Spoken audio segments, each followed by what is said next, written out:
फैसलाबाद में थाना तांदियावाला पर मुसल्लह अफराद का हमला, हवालात में बंद 3 भाई कत्ल। पुलिस के मुताबिक फायरिंग से एक शख्स जख्मी भी हुआ जो मकतूलीन का रिश्तेदार था। 6 मुसल्लह अफराद ने सुबह सवेरे हमला किया, थाने के अकब से दाखिल हुए, अंधाधुंध फायरिंग करते हुए हवालात तक पहुंचे। बिलाल, नासिर और उस्मान कत्ल केस में गिरफ्तार थे। IG पंजाब का नोटिस, RPO फैसलाबाद से रिपोर्ट तलब। तर्जुमान पंजाब पुलिस का कहना है कि 6 मुश्तबा अफराद को हिरासत में लिया गया है। कत्ल की वारदात दरीना दुश्मनी पर की गई। मकतूलीन पर मुखालिफिन के अफराद के कत्ल का इल्ज़ाम था। CPO कामरान आदिल का कहना है कि शवाहिद इकट्ठे कर लिए, 6 मुलजिम ज़ेरे हिरासत, तमाम मुलव्विस अफराद को पकड़ेंगे।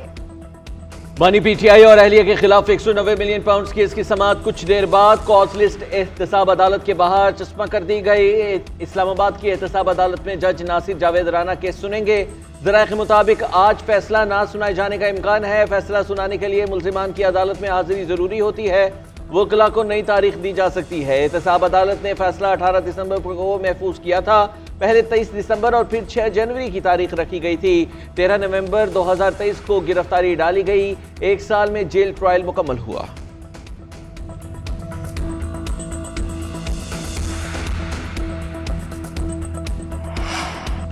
पारा चनार में इमदादी सामान पर मुश्तमिल काफिला आज रवाना होने का इम्कान। अद्वियात, खाने पीने की अशिया, खैमे और दीगर जरूरी सामान शामिल। कुरम में दफा 144 नाफिज। काफिलों की आमदोरफ्त के दौरान सड़कों पर कर्फ्यू नाफिज होगा। पुलिस की मदद के लिए दीगर कानून नाफिज करने वाले इदारे भी तैनात होंगे। कल से पारा चनार तक किसी भी गैर कानूनी नाकाबंदी और हुजूम को हटाया जाएगा। बैरिस्टर सैफ कहते हैं सिक्योरिटी क्लियरेंस मिलते ही काफिला रवाना होगा। शरपसंदों ने अमन मुआहिदा सबूताज करने के लिए DC पर हमला किया। हम दुश्मनों से आहनी हाथों से निपटेंगे। उधर पारा चनार में प्रेस क्लब के बाहर एहतजाजी धरना 18वें रोज भी जारी। शुरका का DC पर हमले के तमाम मुल्जिमों को फौरी गिरफ्तार करने का मुतालबा।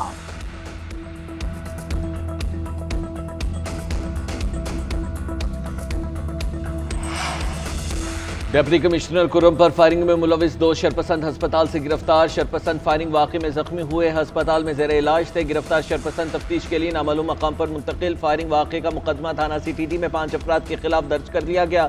उधर कुरम में अमन व अमान के हवाले से आला सतह के इजलास का एलामिया जारी। हम मुआहदे पर अमल ना हुआ तो मुल्जिमान की गिरफ्तारी के लिए बराह रास्त कार्रवाई की जाएगी। असलहा रखने वाले किसी भी शख्स को दहशतगर्द तस्वुर किया जाएगा। मुआहदे पर दस्तखत करने वाले हिमायतीन को भी जवाबदेह बनाया जाएगा।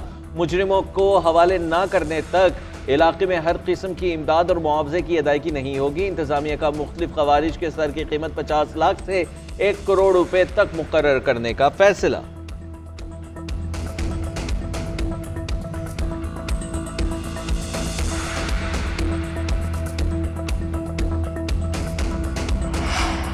मुल्क में कहीं बारिश तो कहीं बर्फबारी। बालाई इलाके सफेदी से ढक गए। असोर, गिलगित और चित्राल में वक्फे से बर्फबारी। 4 रोज में लवारी टनल समेत मुख्तलिफ मकामात पर 3 से 4 फीट तक बर्फ रिकॉर्ड की गई। शांगला वादी कागान में हल्की बर्फबारी के साथ बादल बरसने का सिलसिला भी जारी। बर्फबारी से मुख्तलिफ इलाकों में राब्ता सड़कें बंद। मकामी अफराद को मुश्किलात। बलूचिस्तान बदस्तूर यकबस्ता हवाओं की लपेट में। हालिया बर्फबारी और ठंडी हवा के बाद दर्जा हरारत मजीद नीचे गिर गया। ज़ियारत का पारा -10, कलात का -9 और कोयटा का -7 दर्जे रिकॉर्ड किया गया। मलिका कोसार में बूंदाबांदी से दर्जा हरारत -3 डिग्री को छू गया। इस्लामाबाद में भी बारिश, सर्दी की शिद्दत में इजाफा हो गया। मुल्क के मैदानी इलाकों में शदीद धुंध का राज बरकरार। धुंध के बायस लाहौर एयरपोर्ट पर फ्लाइट ऑपरेशन मुतासिर। ट्रेनों की आमदोरफ्त भी बदस्तूर ताखीर का शिकार। मुसाफिर परेशान। हद निगाह सफर होने पर मोटरवेज भी मुख्तलिफ मकामात से बंद की गई। GT रोड समेत दीगर शाहराहें धुंधला गई। ट्रैफिक की रवानी शदीद मुतासिर। ट्रैफिक पुलिस की शहरियों को गैर जरूरी सफर से इज्तनाब की हिदायत।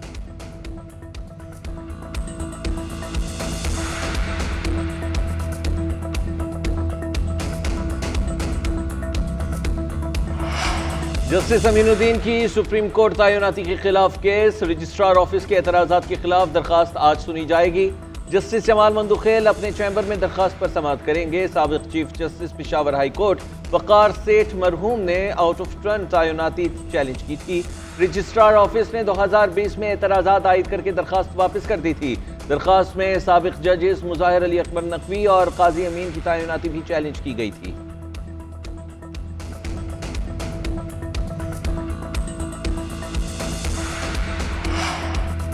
वज़ीर-ए-आज़म शहबाज शरीफ की मुत्तहिदा अरब अमारात के सदर शेख मोहम्मद बिन ज़ैद अल नहयान से मुलाकात, दो तरफ़ा ताल्लुकात को मज़ीद मज़बूत बनाने पर इत्तफ़ाक़।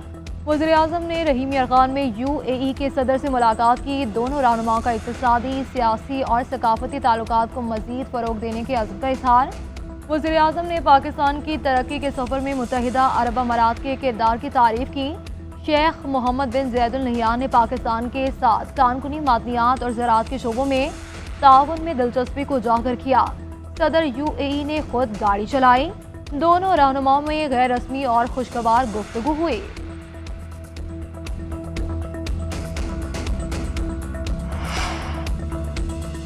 असद कैसर का हुकूमत को तहरीरी मुतालबा देने से इनकार, कहते हैं जो बातें मीटिंग्स के दौरान कहीं वो मिनट्स बन चुकी, इन्हें ही तहरीरी मुतालबात समझा जाए। कागज़ देना ना देना रस्मी है।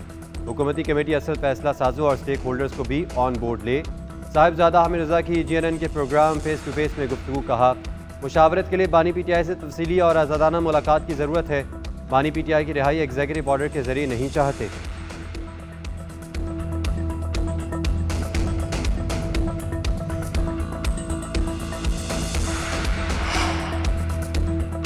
हुकूमत संजीदगी और खुलूस के साथ मुज़ाकरात कर रही है। मुज़ाकरात की कामयाबी का दारोमदार PTI के मुतालिबात पर है। बानी PTI की क़ैद सियासी बुनियादों पर नहीं, कानून को मुतमईन करके बानी PTI रिहा हो जाएंगे। वफाकी वज़ीर एहसन इकबाल का नारोवाल में खिताब, बोले PTI हुकूमत का विरसा सिर्फ महंगाई और तबाही था।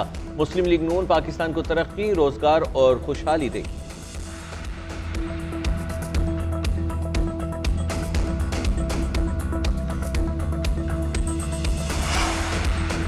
कोयटा PB 45 ज़िमनी इंतखाबात में पीपल्स पार्टी ने मैदान मार लिया। गैर हतमी गैर सरकारी नताइज के मुताबिक PP उम्मीदवार हाजी अली मदद जदक 6883 वोट लेकर कामयाब।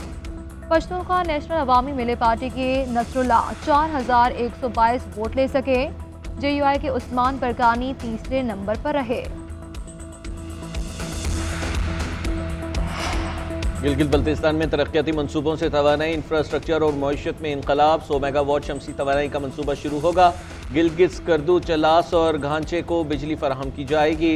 राबते बेहतर बनाने के लिए नलतर एक्सप्रेस वे का इफ्तिताह। गिलगित शंदूर रोड मनसूबा गिलगित को चित्राल से जोड़ेगा। तजारत के इम्कानात में भी इजाफा होगा। स्कर्दू एयरपोर्ट की अपग्रेडेशन भी की गई। टेक्नोलॉजी पार्क्स और फ्रीलांसिंग हब से ऑनलाइन कारोबार के मौके भी जनरेट होंगे।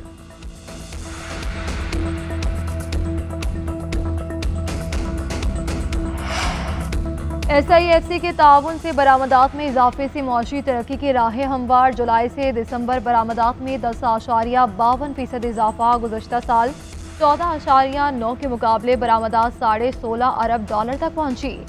SIFC की सहूलतकारी से इक्तिसादी तरक्की के लिए बरामदात में मस्बत रुझान बरकरार है।